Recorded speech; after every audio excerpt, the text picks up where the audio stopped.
이것도 내 방법이네요. 뭐 양말 줄까? 야야야, 엔진 고장 났다. 오케이. 뭐야 이거?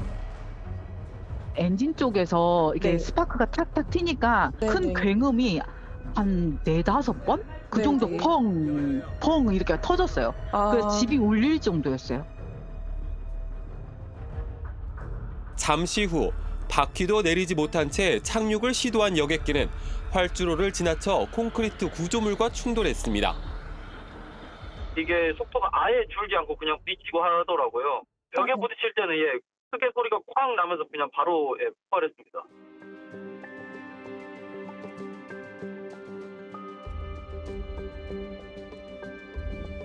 꼬리 부분 있잖아요. 그쪽 부분만 좀 형체가 있고 나머지 부분은요.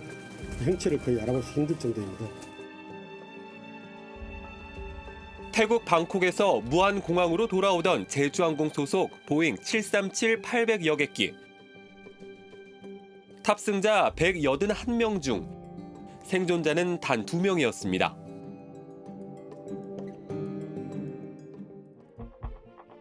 (12월 29일) 오전 8시 54분 제주항공의 방콕발 무안행 7C2216편 여객기는 무안공항 관제탑에서 1번 활주로 착륙 허가를 받았습니다.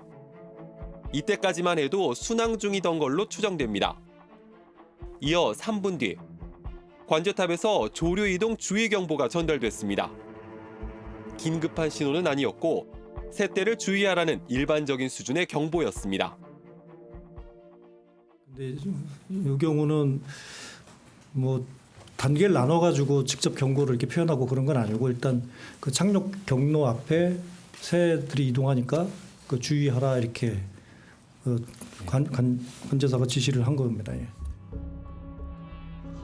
그런데 잠시 뒤 뭔가 터지는 것 같은 소리와 함께 항공기 엔진에서 불꽃이 튀고 연기가 나는 모습이 포착됐습니다. 엔진에서 그 팡팡팡팡 이렇게 해가지고 보니까 불꽃이 튀더라고요. 또 엔진에서 계속 튀더라고요. 직후인 8시 59분 조종사는 위급 상황을 알리는 메이데이를 3번 외쳤습니다. 당초에는 착륙을 시도하다가 관제탑에서 조류 충돌 주의 경보를 이렇게 줬다고 합니다. 주고 직후에 얼마 안 있다가 조종사가 메이데이 선언을 했다고 하고요. 관제탑에 버드 스트라이크, 고 어라운드, 즉 조류의 충돌에 다시 비행한다고 통보했고 1번 활주로를 벗어난 여객기는 고도를 높인 뒤 왼쪽에서 오른쪽으로 급선회했습니다. 그리고 불과 1분 만에 맞은편 19번 활주로로 접근해 활주로 역방향으로 착륙을 시도하기 시작했습니다. 그런데 랜딩 기어 바퀴가 보이지 않았습니다. 9시 3분쯤 동체 착륙으로 길이 2,800m 활주로의 3분의 1 지점에 내린 항공기는 활주로 바닥을 긁으며 질주했습니다. 속도가 이제 줄어드는 줄 알았어요. 처음에는 착륙을 하길래 그냥 보고 있었는데 이게 속도가 아예 줄지 않고 그냥 부딪히고 하더라고요. 활주로 끝단을 지나친 항공기는 200여 미터 앞에 있던 4미터 높이의 콘크리트 구조물에 부딪힌 뒤 폭발했습니다. 이 콘크리트 구조물은 착륙하는 항공기의 진로를 안내하기 위한 방위각 시설 로컬라이저였습니다. 메이데이 선언 후 불과 4분 만에 벌어진 참사. 탑승자 181명 중 179명이 숨졌습니다. 생존자는 꼬리 부분에 타고 있던 승무원 2명뿐이었습니다. 마지막 단계에서 그 전력에 부딪히면서 굉장히 큰 충돌이 일어납니다. 그걸 넘어서면서 동체가 동강이 나면서 바로 화재가 발생하고요. 탑승객들은 크리스마스와 연말을 맞아 여행을 떠난 평범한 이웃들이 대부분이었습니다. 또 아니기를 바랬죠. 딸하고 사이를 한꺼번에 잃어.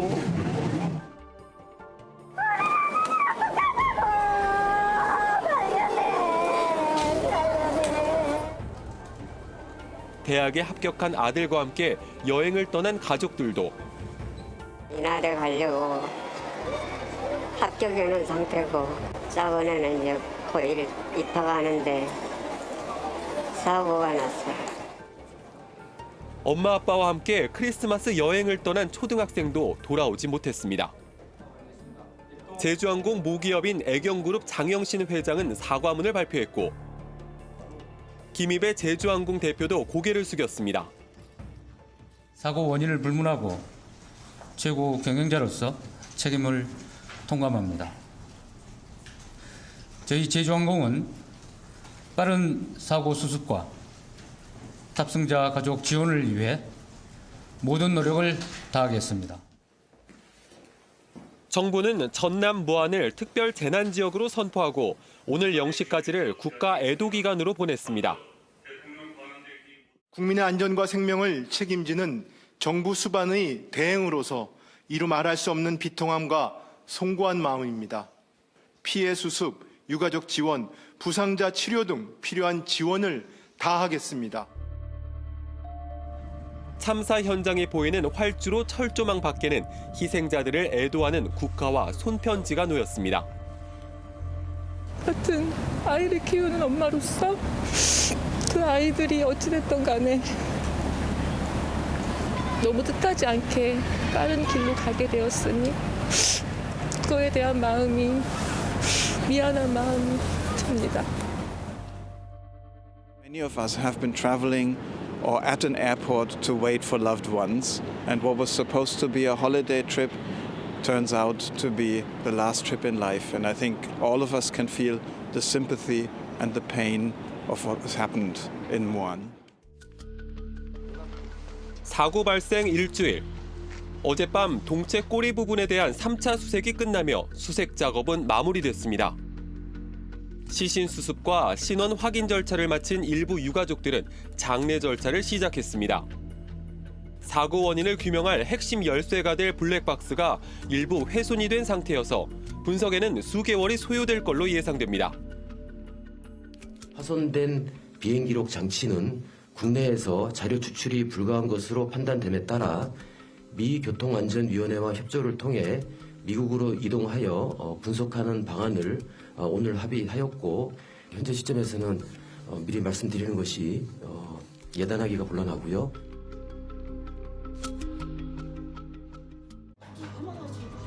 질문은 크게 두 가지입니다. 먼저 어떻게 사고가 났는지,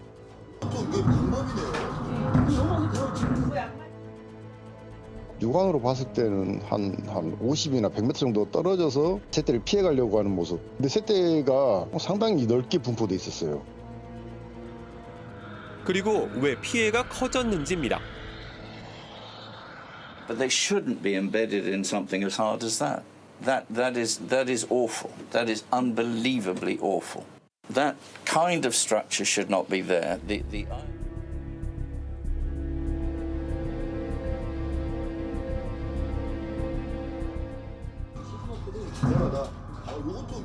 제주항공 참사의 1차 원인은 버드 스트라이크, 즉 조류 충돌이 유력하게 꼽히고 있습니다. 조종사가 조류 충돌이라고 언급을 하면서 비상선언을 하고 폭행을 하겠다고. 무안공항 주변에는 무안 저수지와 무안 목포 해안 등 철새 도래지 4곳이 있습니다. 운항 편수 대비 조류 충돌 비율이 국내 공항 중 가장 높은 편입니다. 그런데 제주항공 여객기 참사 17일 전 발생한 아메리칸 에어라인의 버드 스트라이크 사고. Mayday, Mayday, Mayday, American 1722 engine failure.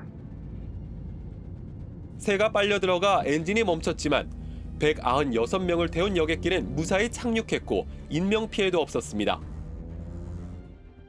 2019년 갈매기떼와 충돌한 우랄항공 여객기는 옥수수밭에 동체 착륙을 했지만 역시 230명 탑승자 전원이 생존했습니다.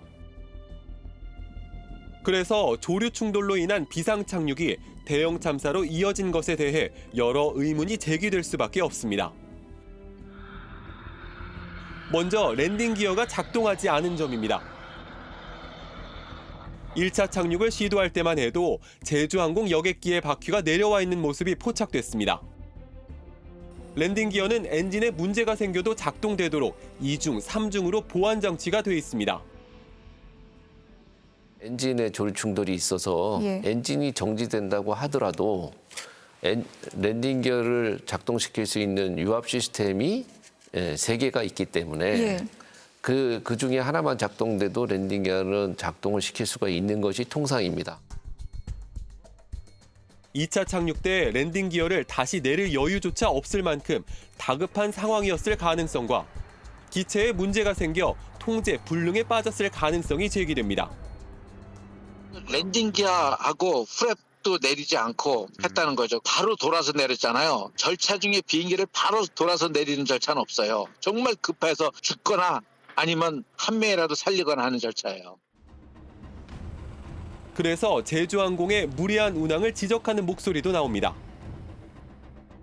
사고 여객기는 사고 직전 48시간 동안 중국, 태국, 말레이시아, 일본, 대만 등 6개국을 무려 13차례나 오간 걸로 확인됐습니다. 시간에 쫓겨 정비가 소홀했던 것 아니냐는 의혹에 대해 제주항공 측은 항공기 정비와 관련해선 양보가 있을 수 없다고 반박했습니다. 저희가 19년에 정비사 숫자가 540명이었습니다. 그래서 대당 12.0명이었는데요. 지금은 41대 기준으로 대당 12.6명입니다. 국토부에도 대당 기준이 있습니다. 12명, 12명 이렇게 돼 있는데요. 그 기준도 충족을 하고 있다. 이렇게 말씀을 드리겠습니다.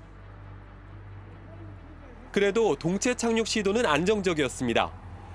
사고 당시 조정석 창문 안으로 마지막 순간까지 조종관을 놓지 않고 있던 조종사의 모습이 보입니다. The pilots did a great job of the initial touchdown. It was smooth. There's no particularly loud impact that contributed to immediate fire at all. So the touchdown was fine, but then of course it wasn't enough to slow down the airplane, and then it ultimately impacted the wall. 문제는 활주로 넘어 설치돼 있던 로컬라이저였습니다. 항공기의 착륙을 유도하는 로컬라이저 방위각 시설은 흙으로 덮여 마치 둔덕처럼 보였지만 내부에는 폭 30cm인 19개의 콘크리트 기둥이 42m에 걸쳐 박혀 있었고 그 위에는 역시 콘크리트로 만든 세로 4.2m, 두께 30cm의 상판이 얹혀 있었습니다. 공항 안전 규정에는 공항 내 구조물은 부러지기 쉬운 구조로 세워져야 한다고 되어 있는데 국토부는 해당 시설이 종단 안전구역 바깥에 설치돼 있어 규정상으론 문제 없다고 했습니다. 종단 안전구역 밖에 있으니까 저희는 그 재료에 제한을 받지 않는다고 생각을 해서 판단을 해서 그 콘크리트 지지대를 갖다가 받친 거거든요. 하지만 전문가들은 규정의 문장만 지켰다고 넘어갈 일이 아니라고 지적합니다. 사고가 난 무안공항 활주로의 종단 안전구역은 199m로 국제민간항공기구와 미국 연방항공청 기준보다 짧았습니다. Airports are supposed to be designed where an aircraft can land without landing gear, and if it veers off the runway to one side or the other into the grass, that there isn't obstructions and barriers of this type that are close to the runway. In this case, I haven't quite been able to determine yet, but there's no answer as to why that lighting facility, which is a large piece of concrete equipment, is located exactly where it is. There's no reason in my mind for it to be there. So those things will be looked at very closely by the investigators. 사고 6개월 전 공항공사도 안전구역을 더 길게 설정하는 방안을 검토했던 것으로 확인됐습니다. 엄밀하게 사고 원인을 따져봐야 할 때 인터넷에선 음모론이 퍼졌습니다. 한 인터넷 커뮤니티에는 이번 참사가 무속인과 관계가 있다는 글이 올라왔습니다. 일부 누리꾼들은 비상계엄 당시 내란 지시를 받은 블랙 요원들의 소행이라고 주장했고 일부 구구 유튜버들은 계획된 테러라는 주장까지 내놨습니다. 이번 사건은 계획 테러일 가능성이 아주 크다 이렇게 제보를 해왔습니다. 무안공항처럼 널널한 곳은 언제든지 원할 때 터뜨릴 기폭제들을 여기저기 설치할 수 있다. 기장과 부기장이 여성이었다는 허위 게시글에는 여성 혐오 댓글 수백 개가 달렸고 보상금을 받아 횡재했다는 등의 유가족을 향한 조롱은 도를 넘어서고 있습니다. 오빠, 그거 꼭 해야 돼? 대표? 왜? 악성 댓글 많이 달렸냐? 안 하면 안 돼. 왜? 뭐라고 나왔어? 막 사기꾼이라 그러고 울지 말고 얘기해. 하고 마음이 아파. 그놈들이 뭐라 해도 아빠는 아빠 친동생이잖아. 내 동생이 하늘나라 갔는데 내 동생 때문에 신경 쓰는 거지. 내가 그런 놈들 악성 댓글 때문에 내 동생 가는 길을 할 수 있는 만큼은 아빠가 할 거야. 힘들어도. 아빠가 그런 사고를 당했어도 병곤이도 이렇게 아빠가 똑같이 했어. 미디어에 대한 불신뿐만 아니라 사회 전체의 신뢰가 떨어지게 되는 거고 타인에 대한 어떤 혐오 발언들이 더 증가하게 되고 그게 결국 사회 갈등들을 부추기는 것이라고 많은 학자들이 이제 우려하고 있고.